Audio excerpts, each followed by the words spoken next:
Hello friends, Pandian store serial இனி வரப்போகிற எபிசோட்ஸ்க்கான review தான் பார்க்க போகிறோம். அடுத்தடுத்த சுவாரஸ்யங்களை தெரிஞ்சுக்கிறதுக்கு இந்த வீடியோவை ஸ்கிப் பண்ணாமல் கடைசி வரைக்கும் பாருங்கள்.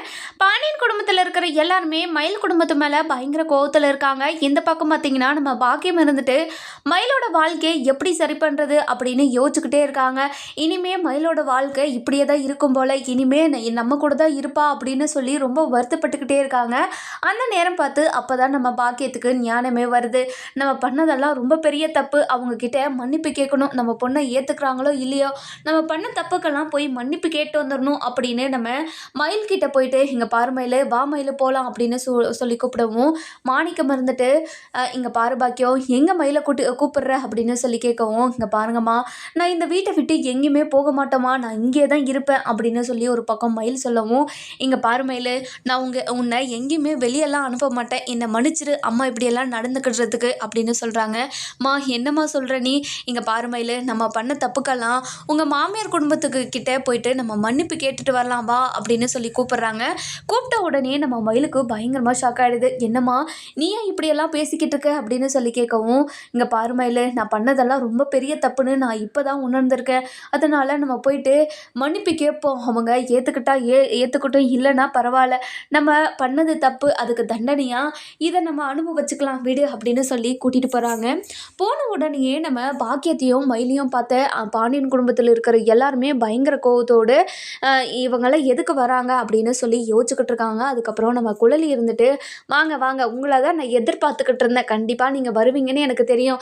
எதனால் தெரியுமா, இனிமே எந்த ஒரு வழியும் இல்லை எங்கள் குடும்பத்து மேலே பழிய போகிறதுக்கு, அதனால தான் வந்து இவங்க காலில் விழுந்தா உங்களோட பொண்ணை ஏற்றுக்கணும்னு நினச்சிங்களோ, அப்படி ஒரு நப்பாசையில் மட்டும் வந்துடாதீங்க, உங்கள் பொண்ணை இந்த வீட்டு வாசப்படியை கூட மிதிக்க விட மாட்டேன் நான் அப்படின்னு குழலி பயங்கர கோவத்தோடு பேசிக்கிட்டு இருக்கோம். அதுக்கப்புறம் நம்ம அதாவது யார், நம்ம மயில் இருந்துட்டு, இங்கே பாருங்க அண்ணி, இங்கே பாருடி, என்னை அண்ணின்னு மட்டும் கூப்பிடவே கூப்பிடாத, உன் மேலே நான் பயங்கர கோவத்தில் இருக்கேன், எந்த பாவமும் அறியாதவங்களை கோர்ட்டுக்கும் போலீஸ் ஸ்டேஷனுக்கும் அலைய வச்சுங்களேடி, நீங்கள் உங்களை ரெண்டு பேரையும் நான் சும்மாவே விட மாட்டேன்டி அப்படின்னு சொல்லி நம்ம பாக்கியத்துக்கிட்டேயும் மயில்கிட்டையும் பேசிக்கிட்டு இருக்காங்க. அதுக்கப்புறம் பாக்கியம் இருந்துட்டு, இங்கே பாருமா குழலி, நாங்கள் தப்பு பண்ணியிருக்கோம், நீ இவ்வளோ ஆத்திரத்தில் பேசுகிறதெல்லாம் தப்பே இல்லை, ஏன்னா நான் உங்களை அவ்வளோ கோவப்படுத்தியிருக்கேன், அவ்வளோ அவமானப்படுத்தியிருக்கேன், பரவாயில்ல, நீ என்ன வேணாலும் பண்ணிக்கோ, எங்களை நான் பண்ணதெல்லாம் தப்புன்னு உணர்ந்து இப்போ உங்ககிட்ட மன்னிப்பு கேட்கலான்னு வந்திருக்கேன்.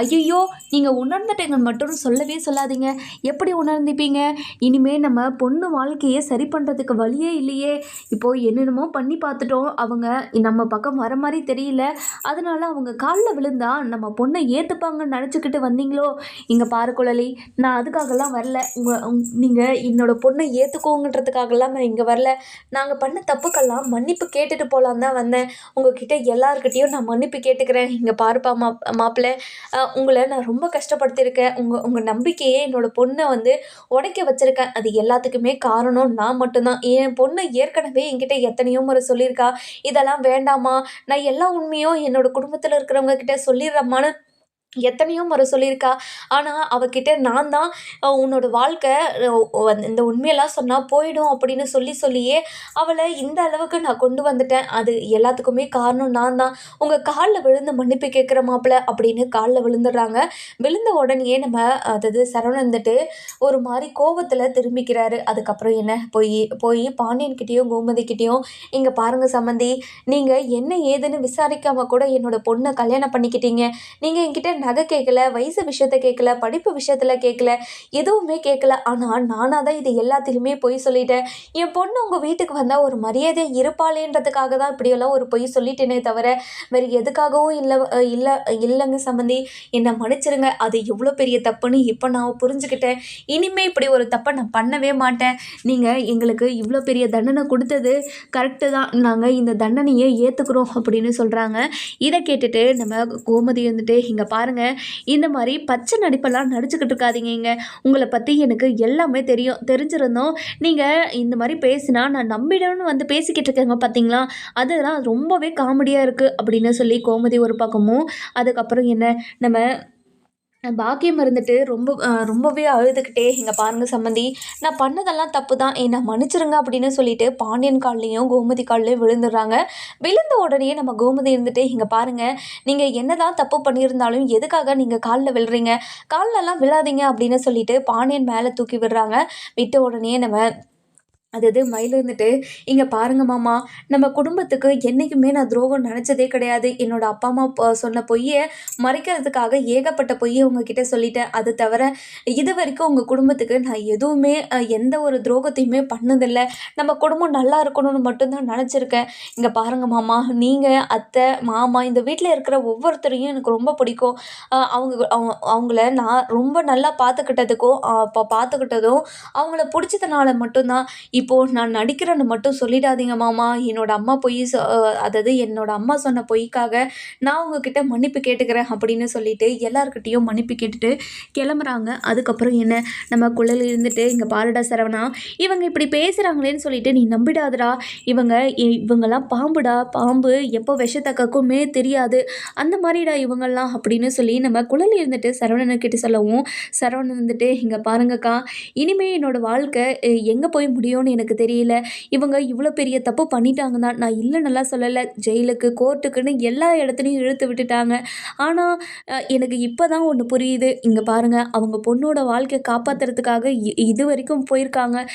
நம்ம பொண்ணோட வாழ்க்கையை காப்பாற்றணும் தான் என்ன வேணாலும் பண்ணலாம் அப்படின்னு சொல்லி நினச்சிக்கிட்டு இருக்காங்க. ஆனால் ஆப்போசிட்டில் என்ன கஷ்டப்படுவாங்க அது எதுவுமே யோசிக்காமல் தன்னோட பொண்ணோட வாழ்க்கையை மட்டும் காப்பாற்றினா போதும் அப்படின்னு நினச்சிக்கிட்டு இருக்காங்க. அதெல்லாம் ரொம்ப தப்புன்னு இப்போ உணர்ந்து வந்துட்டாங்கல்ல, அதுவே எனக்கு போதும். இதுக்கு மேலே அவங்க எதுவுமே பண்ண தேவையில்ல.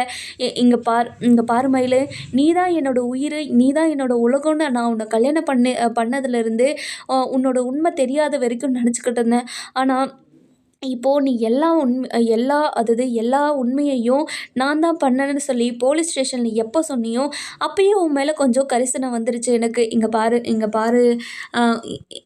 இங்கே பாரு மயிலே, இனிமே நான் உன் கூட வாழ்கிறேன். ஆனால் என்னோட குடும்பத்தில் இருக்கிறவங்கள யாராச்சும் இனிமே ஏமாத்தினேன்னு எனக்கு தெரிஞ்சிச்சுன்னா கண்டிப்பாக இந்த வீட்டை விட்டு நான் துரத்திடுவேன். அது மட்டும் இல்லாமல் நானும் இந்த உலகத்தை விட்டு போயிடுவேன், தெரிஞ்சுக்கோ" அப்படின்றாங்க. "மாமா, நீங்கள் இப்படி ஒரு வார்த்தை சொன்னதே எனக்கு அவ்வளோ சந்தோஷம் மாமா. என்னை மன்னிச்சிருங்க மாமா, இப்படி ஒரு தப்பை பண்ணுறதுக்கு" அப்படின்னு சொல்லி காலில் விழுறாங்க. "இங்கே பாரு மயிலே, இனிமே நீ எந்த ஒரு தப்புமே பண்ணக்கூடாது" அப்படின்னு சொல்லிக்கிட்டு இருக்காங்க. இன்னொரு பக்கம் பார்த்தீங்கன்னா, நம்ம கோமதி இருந்துட்டு, "டே சரவணா, என்னடா முடிவு இது?" அப்படின்னு சொல்லி கேட்கவும், "இங்கே பாருங்கம்மா, என்னோட வாழ்க்கையில் நானே முடிவு எடுத்துக்கிறேம்மா. இனிமே யாருமே கண்டிப்பாக நான் கஷ்டப்படுத்த மாட்டேன். மயிலும் கஷ்டப்படுத்த மாட்டான்னு நினைக்கிறேன் நான். ஏன்னா இத்தனை நாளாக நம்ம குடும்பத்துக்கு என்னென்னலாம் பண்ணியிருக்கா அதெல்லாம் யோசிச்சு பார்த்து தான்மா நான் மயிலை ஏற்றுக்கிறேன்னு சொன்னேன்" அப்படின்றாங்க. அதுக்கப்புறம் நம்ம பாண்டியன் இருந்துட்டு, "கோமதி, இப்போது சரவணனா அவன் வாழ்க்கையில் அவனா ஒரு முடிவு எடுத்திருக்கான். விடு, அவன் வாழ்க்கை நல்லா இருக்கணுன்றதுக்காக தான் அப்படி ஒரு முடிவு எடுத்திருப்பான். இப்போது நடந்ததெல்லாம் நம்ம மனசில் வச்சுக்காம இனிமே நம்ம பசங்களோட வாழ்க்கை நல்லா இருக்குதான்னு மட்டும்தான் பார்க்கணும், சரியா?" அப்படின்னு சொல்லிடுறாங்க. இன்னொரு பக்கம் பார்த்திங்கன்னா, நம்ம சக்திவேல் குடும்பத்திலிருந்து நம்ம கோமதியை பார்க்க வராங்க எல்லாருமே. நம்ம கோமதி இருந்துட்டு சக்திவேல் குடும்பத்தை பார்த்துட்டு பயங்கர சந்தோஷம். "அண்ணே, உள்ளே வாங்கண்ணே, நீங்கள் இந்த வீட்டுக்கு வருவீங்கன்னு நினச்சி கூட பார்க்கலண்ணே, ரொம்ப சந்தோஷண்ணே." "என்ன கோமதி, நாங்கள் இந்த வீட்டுக்கு வந்துடக்கூடாதுன்னு நினச்சிக்கிட்டு இருந்தியா, இல்லை என்ன ஏது?" அப்படின்னு சொல்லவும், "என்ன நீங்கள் போய் இப்படியெல்லாம் பேசுகிறீங்களே, நீங்கள்லாம் என் வீட்டுக்கு வந்து இப்படி உட்காந்து பேசிக்கிட்டு இருக்கிறத நினச்சாவே எனக்கு அவ்வளோ சந்தோஷமாக இருக்குது. 30 வருஷமாக இதுக்காக தானே நான் ஏங்கிக்கிட்டு இருந்தேன். ஒவ்வொரு நாளும் அண்ணனுங்க எங்ககிட்ட பேசிட மாட்டாங்களா, அம்மா வந்து என்கிட்ட சகஜமாக பேசாதான்னு நினச்சி எத்தனை நாள் நான் வருத்தப்பட்டிருக்கேன்னு உங்களுக்கு தெரியுமா அண்ணி?" அப்படின்னு சொல்லவும், "இங்கே பாரு கோமதி, உன்னோட 30 வருஷ கனவுக்கு இப்போ ஒரு முற்றுப்புள்ளி வச்சிரு. இனிமே கண்டிப்பாக உங்கள் அண்ணனுங்க உன் மேலேயும் உன்னோட குடும்பத்து மேலேயும் எல்லார் மேலேயும் ரொம்பவே பாசமாக இருப்பாங்க" அப்படின்னு சொல்கிறாங்க. "அண்ணி, இந்த வார்த்தையை சொன்னதுக்கு ரொம்ப நன்றி அண்ணி. ரொம்ப சந்தோஷம். 30 வருஷ கனவு இப்போ நிறைவேறத நினச்சா அவ்வளோ சந்தோஷமாக இருக்குது" அப்படின்றாங்க. அதுக்கப்புறம் சக்திவேலும் முத்துவேலும் பாண்டியனோட கையை பிடிக்கிறாங்க. பிடிச்ச உடனே நம்ம அப்படியே பாண்டியனுக்கு அப்படியே கை காலெல்லாம் நடுங்கிறது, ஒரு மாதிரி ஷிவரிங்க பிரச்சனையாக ஆகிடுது. அதுக்கப்புறம் என்ன, இங்கே பாரு பாண்டியா, உன்னோட குடும்பத்தில் இருக்கிறவங்களையும் உன்னையும் நான் புரிஞ்சுக்காம எத்தனையோ தப்பு பண்ணியிருக்கேன். உங்களுக்கு எதிராக நான் எத்தனையோ பண்ணியிருக்கேன். அதெல்லாம் நீ மனசில் வச்சுக்காம நிறைய டைம் எங்களை விட்டு கொடுத்து போயிருக்கா. அது மட்டும் இல்லாமல் நீ சந்தோஷமாக இருந்துடக்கூடாதுன்றதுக்காக நான் நிறைய சதி உங்களுக்கு எதிராக நான் பண்ணியிருக்கேன். அதெல்லாம் ரொம்ப பெரிய தப்புன்னு நான் இப்போ தான் புரிஞ்சுக்கிட்டேன்.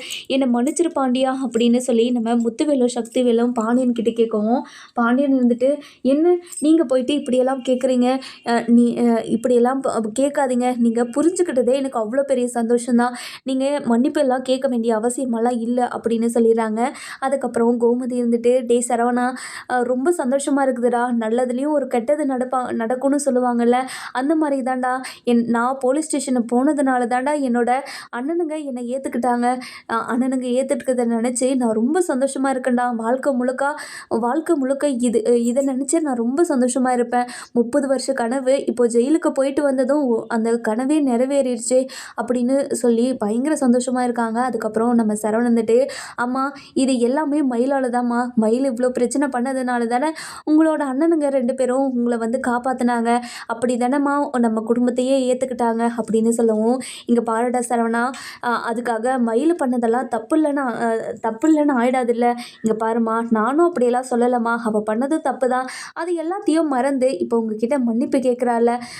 நம்ம ஒரு வாய்ப்பு தான் கொடுத்து பார்ப்போமே. இதுக்கப்புறம் ஏதாச்சும் பண்ணானா கண்டிப்பாக அவள் பண்ண மாட்டான்னு நினைக்கிறேன். அப்படி பண்ணானா அவளுக்கு என்ன நடக்கணும் அவளுக்கே தெரியுமா, கண்டிப்பாக அந்த மாதிரி எதுவும் பண்ண மாட்டான்னு நினைக்கிறேன் அப்படின்னு சொல்லிடுறாங்க. அதுக்கப்புறம் என்ன, அதாவது பொங்கலும் பக்கத்தில் வந்துருச்சு. 2 குடும்பமுமே பொங்கல் செலிப்ரேஷன் பண்ணலாம் அப்படின்னு பேசிக்கிட்டு இருக்காங்க. அதுக்கப்புறம் முத்துவேலும் சக்திவேலும், கோமதி உனக்காக நான் பொங்கல் சீரு கொண்டு வந்திருக்கோம் அப்படின்னு சொல்கிறாங்க. இதை கேட்டுட்டு நம்ம கோமதிக்கு அப்படியே கண்ணில் தண்ணியே வந்துடுது. ஆனால் 30 வருஷமாக எனக்கு இது வரைக்கும் தாய் வீட்டிலேருந்து எந்த ஒரு சீருமே வந்ததில்லை. இப்போது எனக்கு தாய் வீட்டு சீரு எடுத்துகிட்டு வந்ததை நினச்சி நான் ரொம்ப சந்தோஷப்படுறேன். தீபாவளிக்கு பழனி எனக்கு அதாவது தாய் வீட்டு சீர் கொடுத்தான். இப்போது நீங்கள் எனக்கு கொடுக்குறீங்க, எனக்கு ரொம்ப சந்தோஷமாக இருக்குது அப்படின்னு சொல்கிறாங்க. நம்ம வடிவு இருந்துட்டு நம்ம ராஜுக்கு கொடுக்குறாங்க. ராஜுமா இங்கே வாமா, உனக்கும் நான் தாய் வீட்டு சீரை எடுத்துகிட்டு வந்திருக்கேம்மா அப்படின்னு சொல்கிறாங்க. நம்ம ராஜு இருந்துட்டு பயங்கர சந்தோஷமாக, நான் உன் கூட காலம் முழுக்க பேசாமையே போயிடுவோணும்னு நினச்சி ரொம்ப பயந்துட்டோமா அப்படின்னு சொல்கிறாங்க. இங்கே பாரு ராஜி, உன்னை நினச்சி நான் கஷ்டப்படாத நாளே இல்லை. உன்கிட்ட பேச மாட்டோமா, இல்லை உன்கிட்ட பேசி சிரிக்க மாட்டோமான்னு நினச்சி ஒவ்வொரு நாளும் நான் கஷ்டப்பட்டுக்கிட்டே தான் இருந்தேன். ஆனால் இப்போ எல்லா பிரச்சனையுமே சரியாகி நம்ம 2 குடும்பமும் ஒன்று சேர்ந்து இருக்கிறத பார்த்தாவே எனக்கு அவ்வளோ சந்தோஷமாக இருக்குது ராஜி அப்படின்றாங்க. எனக்கும் தாம்மா, இன்னும் கொஞ்ச நாளில் எனக்கும் எக்ஸாம் எல்லாம் வருதுமா, நான் கண்டிப்பாக எக்ஸாம் எல்லாம் எழுதி பாஸ் ஆகிட்டு ஐபிஎஸ்ஸாக நான் வந்து நிற்பேம்மா, நீங்கள் கவலையே படாதீங்க அப்படின்னு சொல்லி நம்ம ராஜு இருந்துட்டு வடிவுக்கிட்ட சொல்லிக்கிட்டு இருக்காங்க. அந்த நேரம் பார்த்து நம்ம குழல் இருந்துட்டு, என்ன ராஜி, இன்னும் அந்த போலீஸ் வேலையை நீ விடலையா, அதை வாங்கியே ஆகுவேன்னு ஒத்த காலில் நின்றுட்டுருக்க. இங்கே பாருங்கள், நீ என்ன ஆனாலையும் கண்டிப்பாக அந்த வேலையை நான் வாங்கிட்டு தான் விடுவேன், நீங்கள் கவலையே படாதீங்க. அந்த போலீஸ் ட்ரெஸ்ஸை போட்டுக்கிட்டு உங்கள் கண்ணு முன்னாடி நிற்பண்ணி நீங்கள் பார்க்க தான் போகிறீங்க அப்படின்னு சொல்கிறாங்க. போப்போம் யார் போலீஸ் ஆகலைன்னு காலம் வந்து பதில் சொல்லும் சரியா அப்படின்னு சொல்லிடுறாங்க.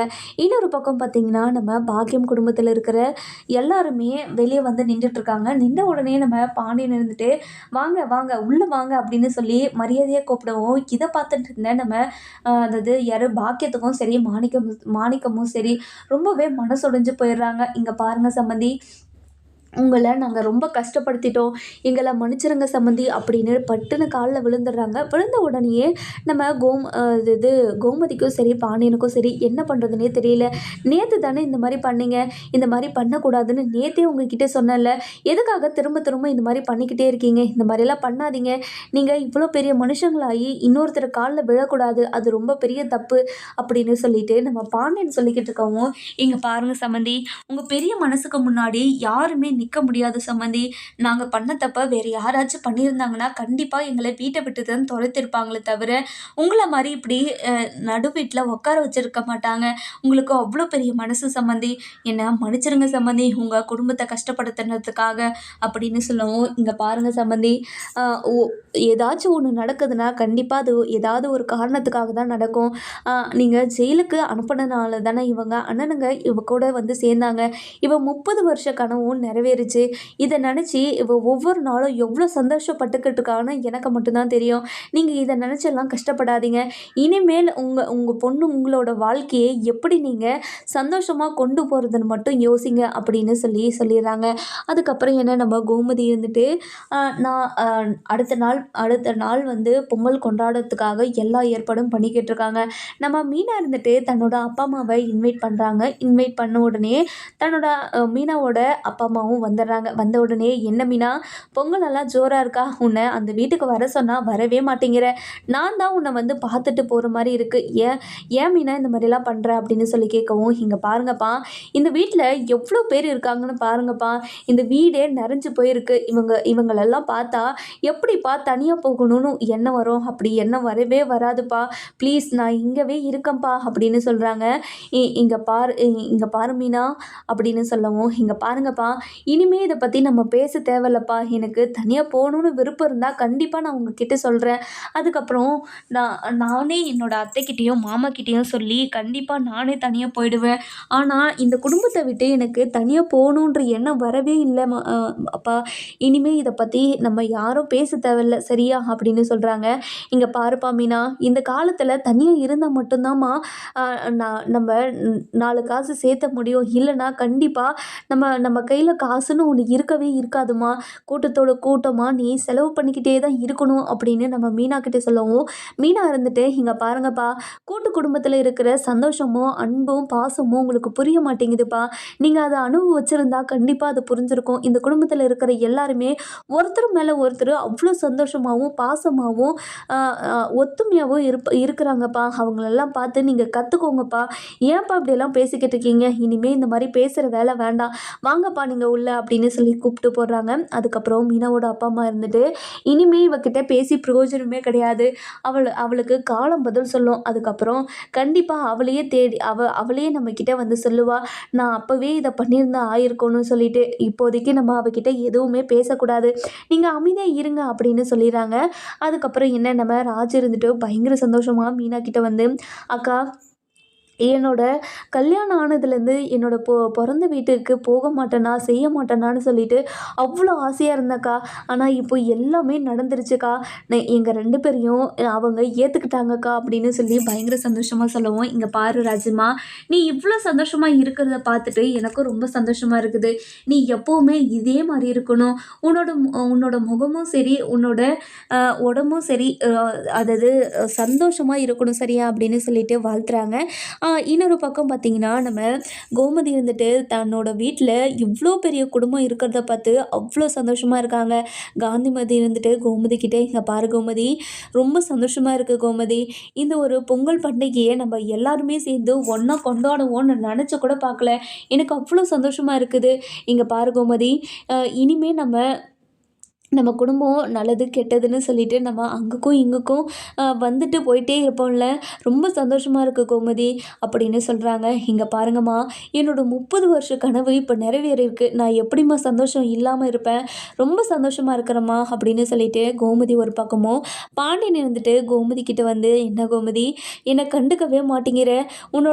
உன்னோட தாய் வீட்டில் இருந்து எல்லாருமே வந்ததுனால என்னை கண்டுக்கவே மாட்டேற பார்த்தியா அப்படின்னு சொல்லவும், இங்கே பாருங்கள், நான் 30 வருஷமாக உங்களை பிரிஞ்சு தானே இருந்தேன். உங்கள் கூட தானே நான் 30 வருஷமாக இருந்தேன். ஒரு 2 நாளாச்சு என்னோடய பிறந்த வீட்டு கூட இருக்கனே, அதுக்கு கூட நீங்கள் இதெல்லாம் பண்ண மாட்டீங்களா அப்படின்னு சொல்லவும், இதை கேட்டுட்டு நம்ம எதது பாண்டியன் இருந்துட்டு, "என்ன கோமதி நீ இப்படியெல்லாம் பேசுற? நீ இப்படி பேசுவேன்னு நெனச்சு கூட பார்க்கவே இல்ல தெரியுமா? அது மட்டும் இல்லாம அ என்ன என்ன பிரியவே மாட்டேன்னு நெனச்சுக்கிட்டு இருந்தேன். ஆனா 1 நாள் 2 நாள் நம்ம அதாவது நீ போயிட்டு உங்க அம்மா வீட்ல தங்கிட்டு வரேன்னு சொல்ற. அது கேட்டாவே எனக்கு பகீர்ன்னு இருக்குது" அப்படின்றாங்க. அதுக்கப்புறம் நம்ம சக்திவேலும், முத்துவேலும் பழனி கிட்ட வந்து அதாவது பாண்டியன் கிட்ட வந்து, "இங்க பாருங்க மாப்ள, நீங்களும் கோமதியும் கண்டிப்பா வீட்டுக்கு விருந்துக்கு வரணும். இது நாள் வரைக்கும் உங்களுக்கு நாங்க விருந்து சமைச்சு போடவே கிடையாது. அதனால உங்களுக்கு நாங்க விருந்து சமைச்சு போடணும்னு ஆசைப்படுறோம்" அப்படின்னு சொல்றாங்க. இத கேட்டுட்டு நம்ம பாண்டியன் இருந்துட்டு, அ இ இத் "இவ்ளோ வயசாயிட்டு இதெல்லாம் எங்களுக்கு எதுக்கு? இதெல்லாம் வேண்டாம். பசங்களுக்கு மட்டும் இதெல்லாம் செஞ்சுக்கலாம்" அப்படின்னு சொல்றாங்க. அதுக்கப்புறம் என்ன நம்ம கோமதி இருந்துட்டு, "இங்க பாருங்க, இத்தனை வருஷமா இது எனக்கு நடக்கலையேன்னு சொல்லிட்டு அவ்ளோ கஷ்டப்பட்டுக்கிட்டு இருந்தேன். ஆனா இது இப்ப நடக்குதுங்க.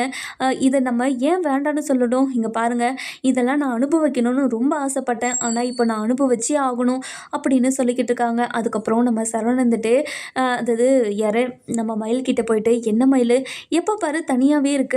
இங்க பாருங்க, நான் பண்ணதெல்லாம் நெனச்சு எனக்கு ரொம்ப கஷ்டமா இருக்குதுங்க. நான் பண்ணதெல்லாம் ரொம்ப தப்பு தானே. எல்லாரும் மூஞ்சிலும் முழிக்கிறதுக்கு எனக்கு ரொம்ப கஷ்டமா இருக்குதுங்க" அப்படின்னு சொல்றாங்க. இத கேட்டுட்டு நம்ம கோமதி இருந்துட்டு, "இங்க பாரு மயிலு, நீ பண்ணதெல்லாம் நெனச்சு இப்ப வரைக்குமே எனக்கு கோவம் இருக்க தான் செய்யுது. ஆனா, நீ இப்படியெல்லாம் இருக்கிறத பார்த்தா எனக்கு கஷ்டமா இருக்குது. நீ கவலைப்படாத. நடந்தது நடந்து போச்சு. இந்த பொங்கல்ல எல்லாருமே அ எல்லாமே மறந்துட்டு அ எல்லாமே மறந்துட்டு, இனிமேல் நம்ம எல்லாருமே சந்தோஷமா இருப்போம்" அப்படின்னு நம்ம கோமதி இருந்துட்டு மயில்கிட்ட சொல்லவும், அதுக்கப்புறம் ராஜும், மீனாவும் வராங்க. வந்த உடனே ராஜு இருந்துட்டு, "இங்க பாருங்கக்கா, இனிமேலும் உங்க குடும்பத்தில இருக்கிறவங்க யாருமே பொய் சொல்லாம நீங்க பார்த்துக்கோங்க. அப்படியே பொய் சொன்னாலும் இந்த மாரி பொய் சொல்லாதீங்கன்னு நீங்க சொல்லுங்கக்கா. அப்பதான் அப்பதான்க்கா உங்களோட வாழ்க்கையும் நல்லாயிருக்கும்.